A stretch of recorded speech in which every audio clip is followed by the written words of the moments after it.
Hello student, welcome to Equator Academy Dehradun. और जैसे कि आप लोग थंब इमेज से समझ गए होंगे, इस वीडियो का जो टॉपिक है वो है कि आप में से जो एस्पिरेंट हैं या जिनको इंडियन फॉरेस्ट सर्विस के बारे में सोच रहे हैं, और बेसिकली सबसे पहला चीज ये है कि वो साइंस ग्रेजुएट होने चाहिए। ठीक है।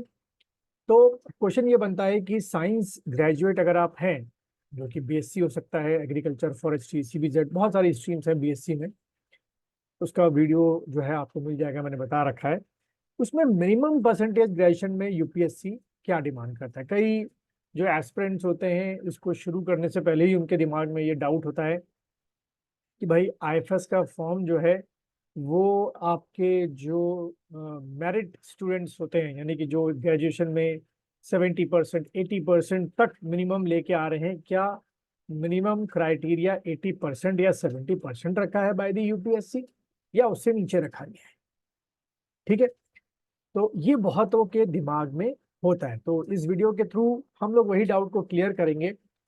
ये आपका ऑफिशियल नोटिफिकेशन का मैंने जो इमेज है, स्नैपशॉट ले रखा है, जिसमें आप जैसे देख सकते हैं लिखा हुआ है कि मिनिमम एजुकेशन क्वालिफिकेशन में लिखा हुआ है candidate must hold a bachelor's degree with at least one of the subject, namely, जो ये हम लोग पहले भी डिस्कस कर चुके हैं, किसी एक में उनका एनिमल हस्बेंड्री, वेटरन साइंस हो गया, या जू, या फिजिक्स, मैथ्स, या सीबीजेड, या एग्रीकल्चर। तो अगर आप गवर्नमेंट का नोटिफिकेशन या यूपीएससी का नोटिफिकेशन देखें, तो उसमें कहीं भी जो मिनिमम परसेंटेज है ग्रेजुएशन में वो नहीं लिखा हुआ है। इसका मतलब ये हुआ, नॉर्मली तो ऐसा ऐसे स्टूडेंट जो होते हैं वो कम ही आईएफएस क्या ना के बराबर इसमें अपेयर होते हैं, लेकिन अगर कोई 33% से ग्रेजुएशन हुआ है, सीबीजेड, केमिस्ट्री, बॉटनी, जूलॉजी, या साइंस ग्रेजुएट हुआ है, तो वो भी ये आईएफएस का फॉर्म भर सकता है।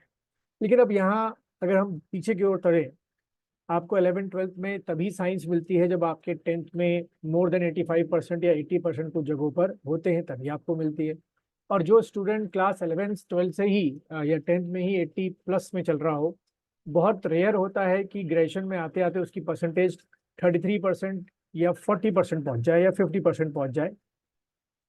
उसकी जो परसेंटेज रहती है एवरेज 60-70 के ऊपर ही रहती है। ये एक एक चल रहा होता है, लेकिन इसके बावजूद यूपीएससी ने कहीं नहीं लिखा हुआ है कि मिनिमम 75% या 85% ही ग्रेजुएशन में होनी चाहिए, तभी आप इस एग्जाम में अपियर हो सकते हैं।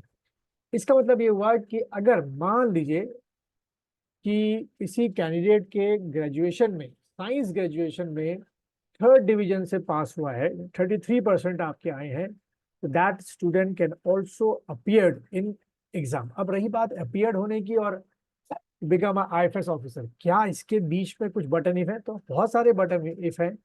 बट आप में से जो एस्पिरेंट, अगर मान लो आप में से ऐसे एस्पिरेंट जिनका थर्ड डिवीजन है and they saw a dream to become IFS officer, आप एक ऐसा ड्रीम देख रहे हैं कि आप आईएफएस ऑफिसर बने, तो देखो आपको थोड़ी क्या बहुत ज्यादा मेहनत करनी पड़ेगी। पूरे 3 साल का जो ग्रेजुएशन का आपकी जो इतनी खराब परसेंटेज आई है, उसको आपको ठीक करना पड़ेगा। क्यों? पढ़ाई में ठीक करना पड़ेगा, क्योंकि उतना लेवल आपको अपने एग्जाम के लिए बनाना पड़ेगा।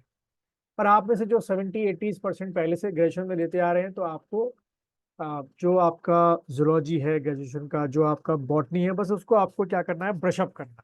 ठीक है। तो दोनों कैंडिडेट अपियर हो सकते हैं, बट ये एक प्रैक्टिकल एक्सपीरियंस मेरा है कि आप में से जो कैंडिडेट के थर्ड डिवीजन है, उनको बहुत बहुत मेहनत करनी पड़ेगी to become an IAS officer.